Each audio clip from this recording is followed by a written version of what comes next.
Welcome to PGA TOUR.com's preview of the 2013 World Golf Championships Accenture Match Play Championship. It's the first WGC event of the season. I'm Amanda Balionis, and joining me is PGA TOUR.com writer Brian Wacker. And Brian, you've been covering this event for a long time. It's exciting. It's different.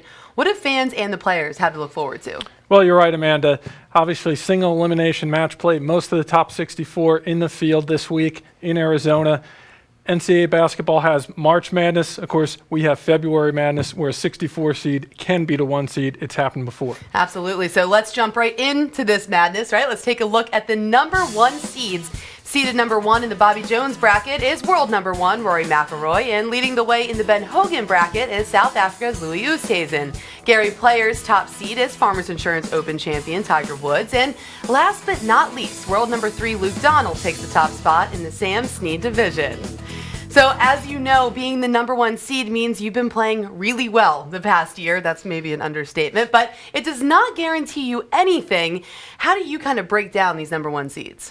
Well, Amanda, certainly I think Tiger Woods, a 3-time champion of this event before, has to be considered a favorite. Of course, he's gone out early the last 4 years, though. Of course, coming off that win earlier this year in San Diego, so look for him to play well. Also, Rory Mcilroy, of course, the top player in the world. A lot of expectations on him. He's got the Nike deal. Didn't play well right out of the gate. Hasn't had a lot of reps this season, so it'll be interesting to see how he plays. Yeah, we have not seen much of him. I think people are going to be really interested to see how he plays this coming week. And continuing with that number 1 topic, here's your trivia question for the day. Let's see how much you actually know, Wacker. In the previous 14 years of this event, how many times has the number 1 overall seed gone on to become the champion? Do not tell me right now. You will find the answer out later on in the show, so I'll give you some time to think about it. But now, without further ado, let's jump right into the brackets, beginning with the Bobby Jones division. When you have the top players in the world, Brian, I think we can all agree there's no bad matchup. Charles Schwartzel versus rookie Russell Henley is certainly going to be interesting.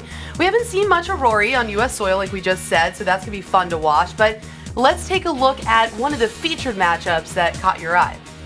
Graham McDowell taking on Padraig Harrington, a 5 seed taking out a 12. Of course, that's a great upset matchup for the NCAA tournament.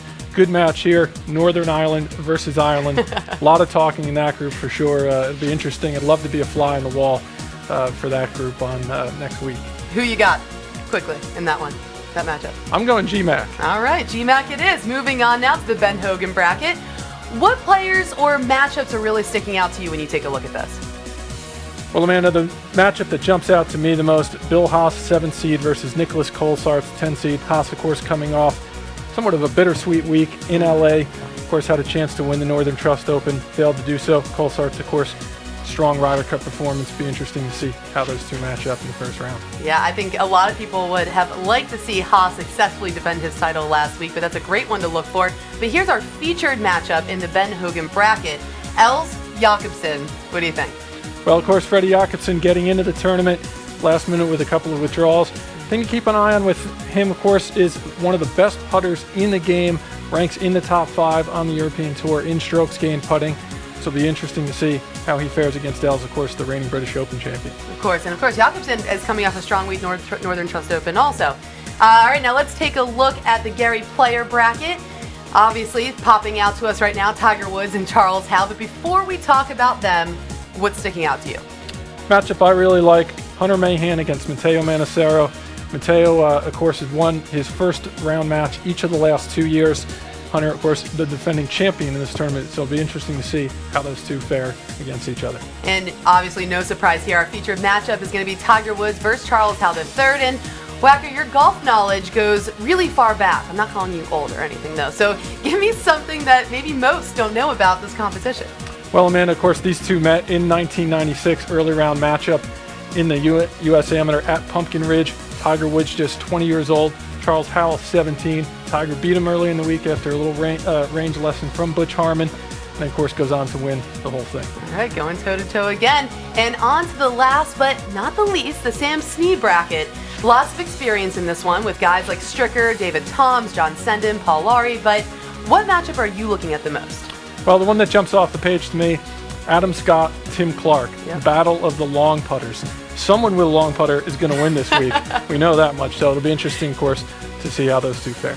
All right, well, you're talking long putter. I'm saying that's a conversation for an entirely different time. But really, there's so much action in store with a ton of great matchups and storylines that we will definitely be keeping a close eye on. And who doesn't love that we get an extra day of this, right? 5-day tournament, all good stuff. But right now, let's get down to the serious stuff. Me making better picks than you. Time for the predictions. And you can do the same thing on PGAtour.com in the fantasy section, and you can make your own bracket decision. So let's take a look, though, at the Bobby Jones bracket. Wacker, I'll let you go first. Who you got? Well, Amanda, since you stole my pick, I'll just preempt the pick with the following. I went with Charles Schwartzel. Of course, he's playing incredibly well right now. Opened the season with a bunch of top fives, including a win on the European Tour. Reached the round of 16 here before. I think he goes deep all the way to the Final Four this year. Yes, I too did pick Charles Schwartzel. And like you said, he's been red hot internationally. He's never finished outside the top 20 here. So he's really good in this format. Yeah, Charles Schwartzel, I think that's probably the strong pick. Yeah, good job on that first one. But let's take a look now at the next bracket. Who will win the Ben Hogan bracket? Well, I'm going to go with a ball striker here. Love Justin Rose. Love his ability. Love the start he's off to. And you'll see a little bit later on in these picks just what I got in store for the final matchup. Oh, I can't wait. And I am going with Matt Kuchar. History here has been strong. 2 consecutive top 5 finishes, and he already has 2 top 5 finishes and just 4 starts on tour this season. So he's knocking on that door. I think it's time he breaks it down. Now let's take a look at the Gary Player bracket. I think we probably have the same answer for this one too, but who you got? Well, I'm going chalk here. Tiger Woods, 3-time winner of this event before. Of course, he's gone out early the last 4 years. He's gone through a lot of turmoil on and off the golf course, of course, during that stretch.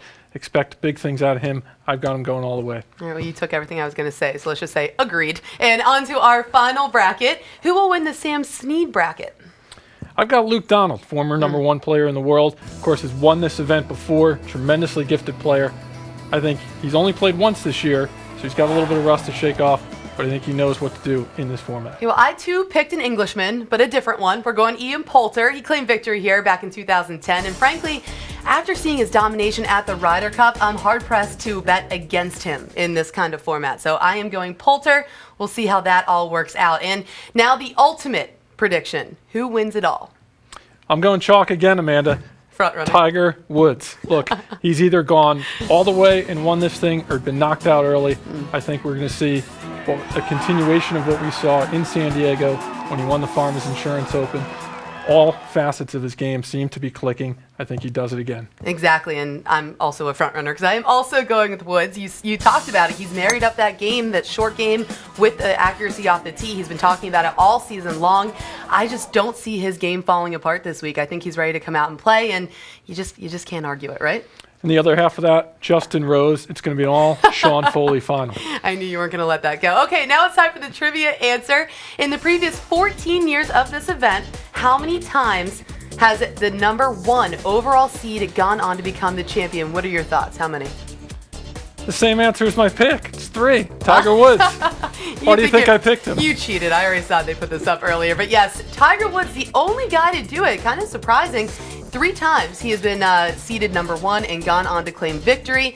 So we'll see what happens there. Now let's take a look at when you guys can catch all of the action. It begins on Wednesday at noon Eastern Time. You can catch it live on the Golf Channel or listen to it while you're at work on SiriusXM PGA Tour Radio, also beginning at noon. Brian, this is sure to be one of the most dramatic and memorable weeks of the 2013 PGA Tour season. It's the best in the world battling it out to be remembered as a World Golf Championship winner forever. There's a long journey ahead, though, where players will have to overcome many obstacles to be named the Accenture Match Play Champion. And this is what's to come. Conflict. In literature, it is defined as an inherent incompatibility between the objectives of 2 or more characters or forces. This struggle creates tension and interest in a story. This week, in the southwestern United States, conflict comes in the same 3 types mirrored by those found in the most celebrated tomes of our time. Its simplest form is that of man versus man, a present-day incarnation of the fabled Thunderdome. 2 men enter, 1 man leaves. The unique match play format creates a singular focus for our protagonist, on the sole competitor sharing his domain, each hole serving as a separate battlefield. The struggle finally resolved after a foe has no recourse but surrender. Beyond that most basic conflict is man versus nature.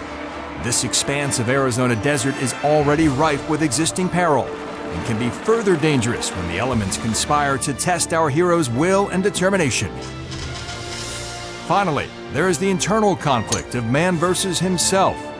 If the eyes truly are windows to the soul, what can be learned about the struggle taking place inside him from a steady gaze into those telling orbs?